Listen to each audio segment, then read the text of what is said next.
Hey Raiders, Jacko here with another Raid Shadow Legends video. So today I've got something rather special. Specifically, I wanted to look at how effective Masteries really are in terms of a single champion. How much impact they have on the game in general.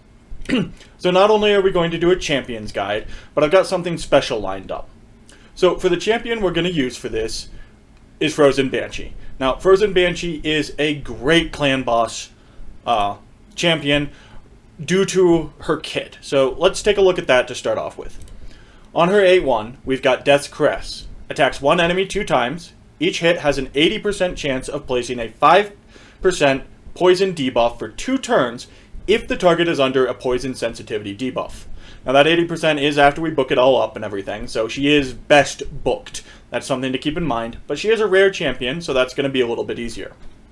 Next up, we've got Cruel Exaltation.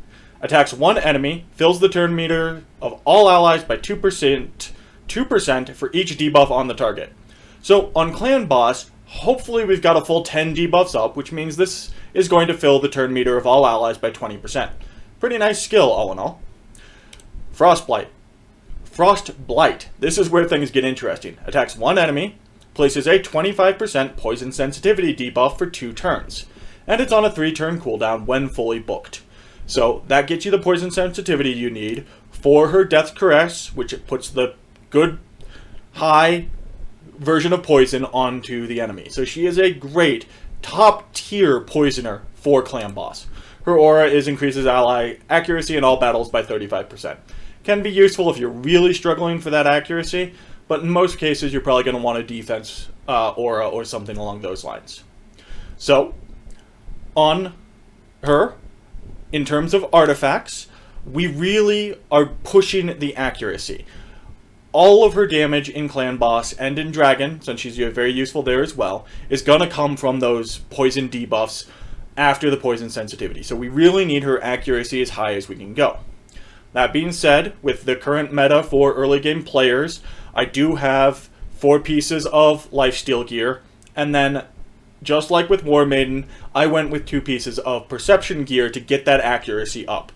130, I'm gonna have to push that as I push higher Clan Boss. That's okay for now, but as I get to Brutal and Nightmare, that's gonna have to go up. On her gloves, I want her to survive as long as possible in Clan Boss. Since all of her damage is coming from the poison, I'm not worried about crit rate or anything along those lines. So I went with HP gloves on her. I went with an HP chest piece, again, due to that survivability. Boots, of course, I went with speed. Speed is a great skill, a great stat to build up for pretty much everything. So in general, all my boots are going to be speed boots. There are very few times that that's going to change. In terms of stats on everything, I'm looking for the accuracy, I'm looking for speed, and then survivability, so HP or defense percentage. On her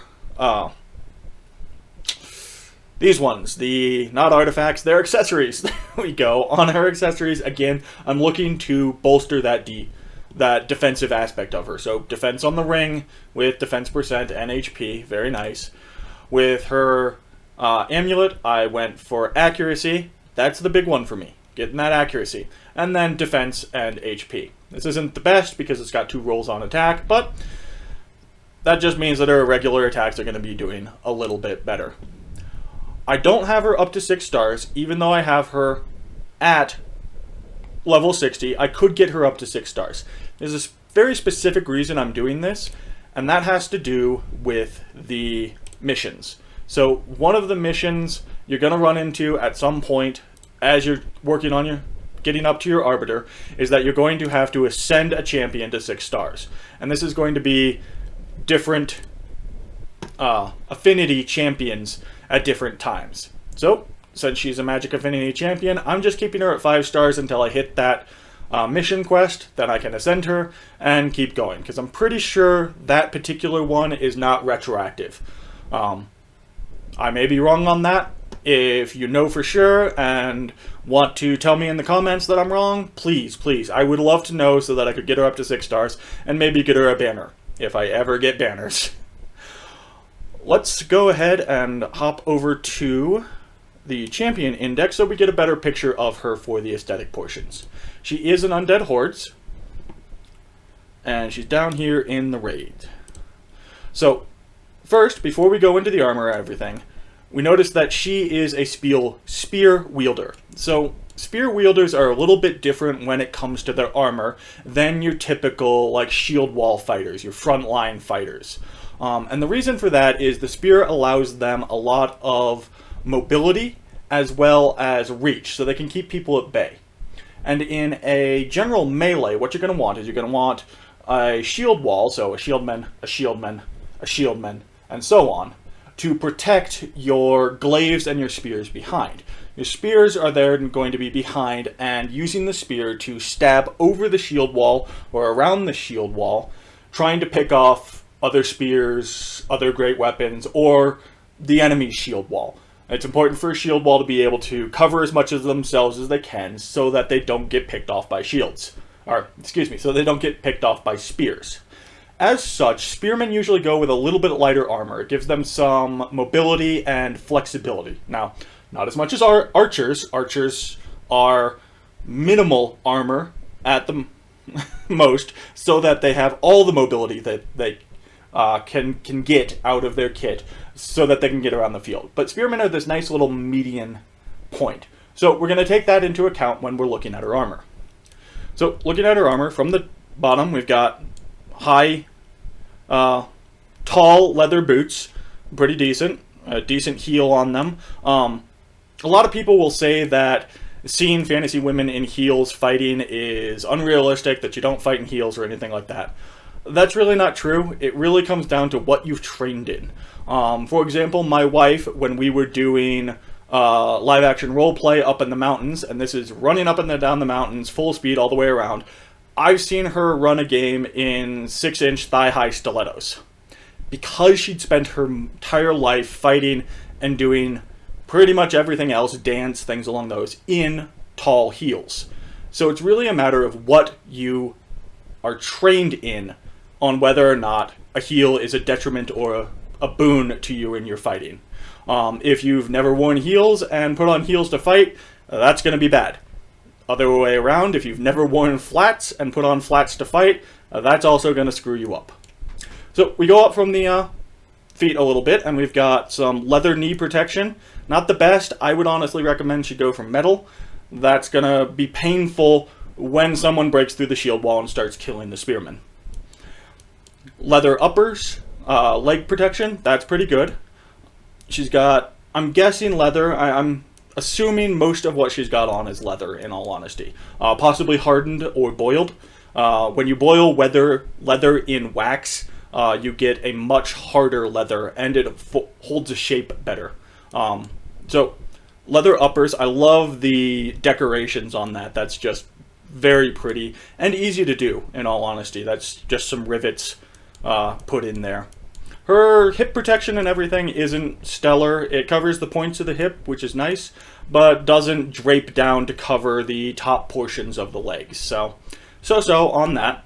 The chest piece is actually covering her chest, which is very different from what we saw in Warmaiden previously, and a lot of the other female champions in Raid Shadow Legends. So, good there. Her pauldrons are understated but protective. That's very nice. It's going to protect that point of the shoulder from getting a hard hit, but won't get in her way as she moves and twists and contorts to get those spear shots in. So really good there. Van braces are very nice. She's still running into the problem that all the great weapon and spear users and everything have run into at this point, which is no gauntlets. So when someone gets through and she has to defend herself, she's going to be in a world of pain as fingers fly everywhere. So that's a bad point. But overall, all in all, I'm going to give Frozen Banshee a 4 gourd on her armor kit. She doesn't have a helm. That detracts some. But all in all, pretty good, especially for the place in the melee she is. in terms of weapons. She's got a nice long spear here. It's not a full 9-footer, which is ideal because it gives you all the reach you need in those big melees. But it also means it's a little bit more wieldy. It's easier to wield in close quarters, so very nice. I love the frozen accessories here. Her slightly frozen on the cape here, on the cloth, and on the vambraces and everything is very pretty. They did a great job in that kind of frost aspect on her, and I loved the decorations in the tip of the spear. It does not have any sort of crossguard, which is a little sad, but not breaking, not going to cause her too much problems, unless she stabs someone who's in a full charge at her. Then it's going to be a real issue. She does have a nice butt spike back here, so if someone does get in close, she can use that defensively to try and get them off or kill them, whichever she's looking for. Again, the great look on the frost motif here. So on her spear, given that it doesn't have the crossguard and it isn't a full 9-footer so that she's got the range that she really wants in a melee, I'm going to go ahead and give her a 4 gourd. Badassitude. Spears are terrifying when it comes right down to it.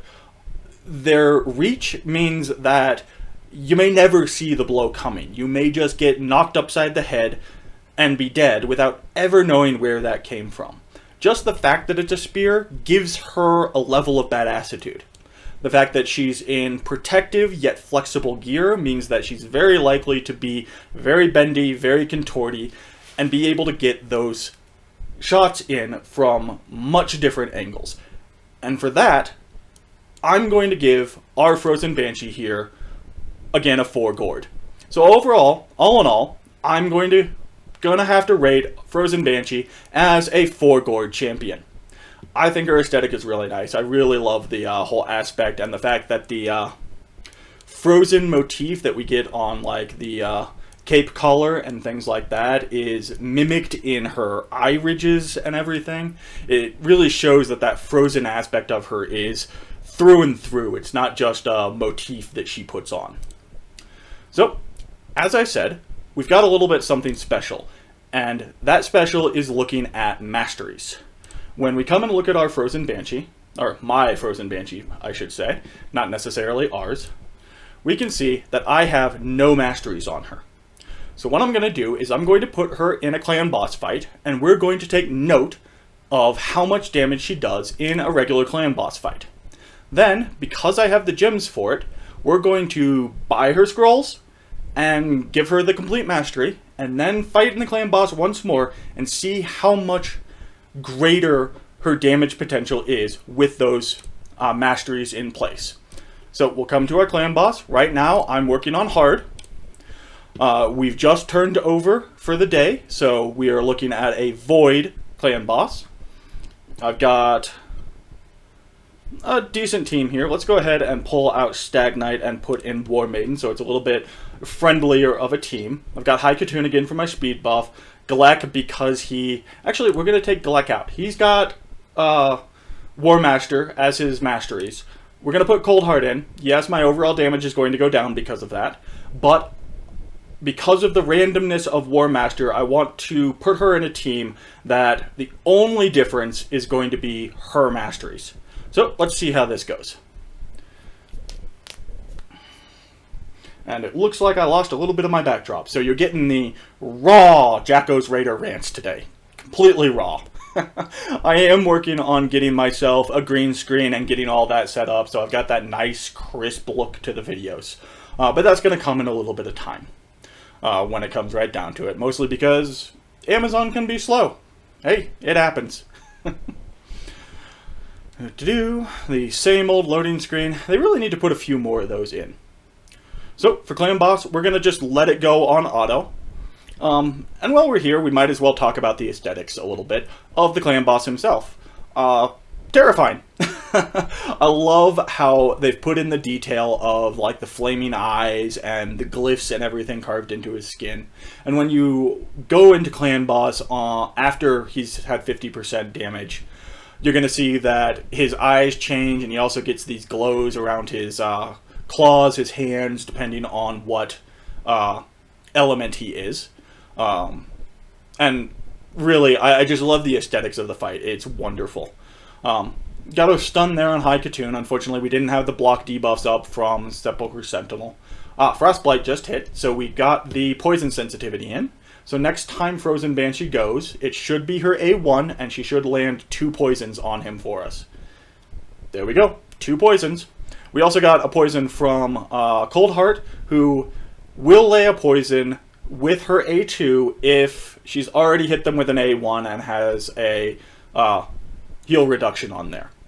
Warmaiden, as we saw in our last video, doing a good job of keeping that defense down. And Sepulchre Sentinel, working on keeping the attack down. So really solid there. Still getting those stuns. I need to fine-tune my Sepulchre Sentinel, her speed, very specifically so that her block buffs is up during that entire time. Nice Heartseeker hit. And look at all those poisons. It's just beautiful to watch. This is why Frozen Banshee is such an amazing clan boss specialist. She just deals out tons of poison damage. If I had her in a counterattack team, someone like Skull Crusher or Valkyrie, to allow her to counterattack with that A1 every time she got hit, those poisons would just be stacked to the 9s, and it would be beautiful. High Katoon is really being my stun tank. Either that or she just doesn't really want to be in the fight. I can understand that. Going up against something like this has got to be intimidating, even for champions like this. Especially since they've got to know they're not coming back. I mean, they don't have a man-eater or anything like that to make them unkillable, so the natural end to these guys' fight with the clan boss is death. It's just how that's going to go. So maybe she's just afraid. Maybe she's just cowering in her boots a little bit there. There she goes again, eaten again. However, untouched by death from Sepulchre Sentinel again. She didn't take any damage, just the stun. Usually, the timing is good that Sepulchre Sentinel will put up that block debuff at least a couple times in a fight. She's definitely not doing it this time. So we're getting up to the 13, 14 turn counter, so we're going to start losing people. My defensive aspects on my characters are not so powerful that I can really push the envelope on how many turns I get. And without Galek in here to even push that farther due to his masteries and his full level 60, 6-star and everything like that, we're probably going to be dead by probably turn 20, 22 here. So not too long. It'll be about a 4-minute run. I would love to get an unkillable team or something like that and go for a full 50 rounds and rack up all that damage. It's just not going to happen, sadly. Yet. I mean, time will tell as I pull and get void shards. But that's the name of the game. I mean, we just keep pushing little bits up as we go here and see how we do. I'm actually surprised that our Frozen Banshee is the last one left alive, but there she goes. 20 turn count, 4 minutes. And our Frozen Banshee is at 1.68 million damage. Make a note of that, 1.68 million damage. So, let's get back to our Bastion, and let's get her Masteries put up here. Come into the champions. Ooh, look, I advanced quest complete. Yay! Alright, Masteries. Go into the Masteries on Frozen Banshees here. And we're just going to go ahead and get all the scrolls. There we are, 800 gems. It's not the most efficient use of gems. It's actually more efficient to use gems to get your energy, as you'll get a little bit, you'll spend a little bit fewer gems on a single champion than you would just buying them outright. But look at these numbers, 100 on the little scrolls, which you get the most of, 600 on the mid scrolls, and 950 on the big scrolls. And you get like 10 of them per run, if you're lucky, on Minotaur's 15. So that is a slog. But we're going to start off here by getting her Deadly Precision for the crit rate. We're going to go into Keen Strike for the crit damage. And then we're just going to go down the left side. So Singled Out increases damage inflicted to targets with less than 40% HP by 8%. That'll be good on other things such as Dragon and Clan Boss when he's under 40%.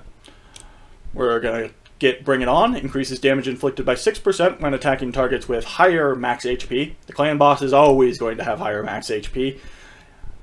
Possibly unless he's dead. Interesting idea on that. Methodical increases the damage inflicted by this champion's default skill by 2% each time it's used during battle. Stacks across each round in a battle up to 10%. We really want her to be using that A1 to get the poisons on there as much as humanly possible.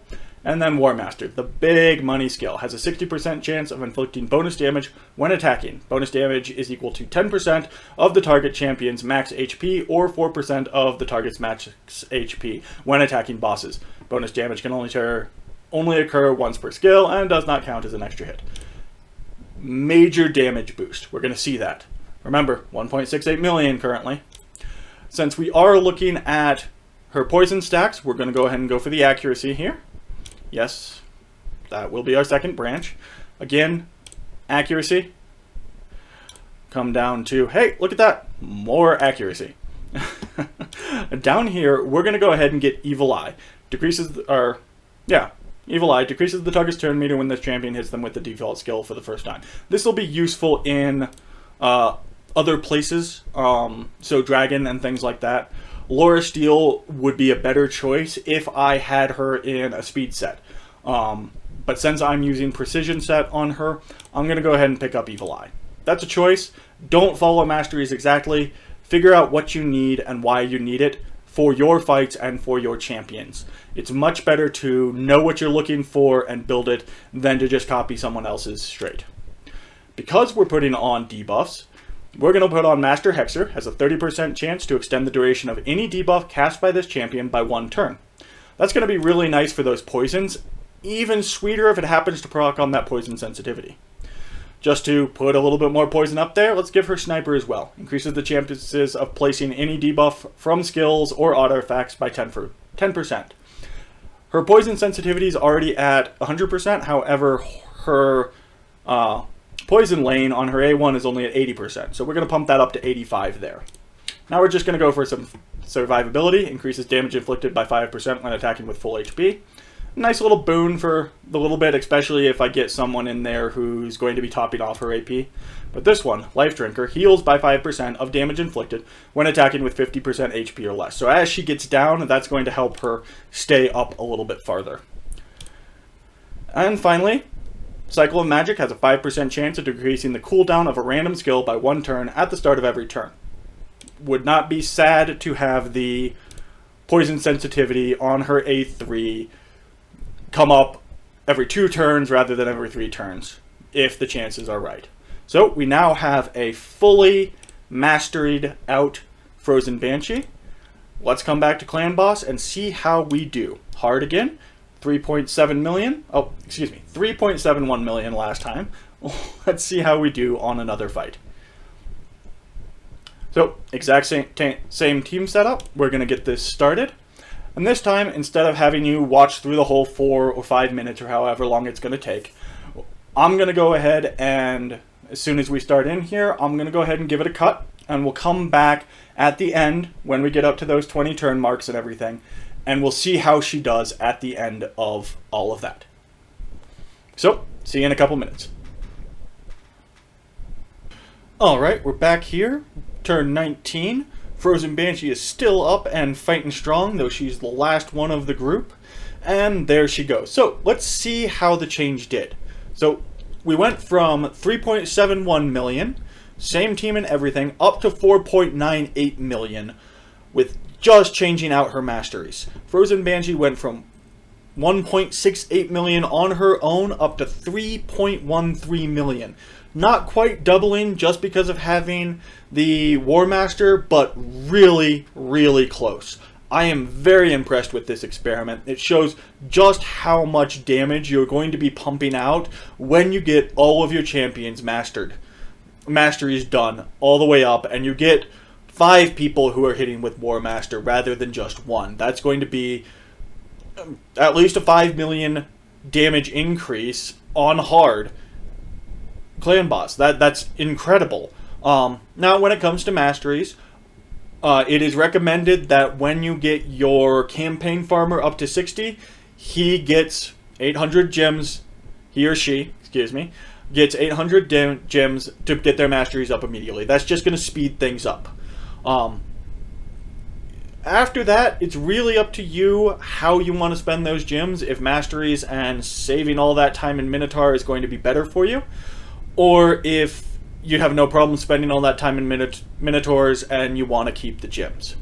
So there you have it, Frozen Banshee and the true power of masteries on a champion.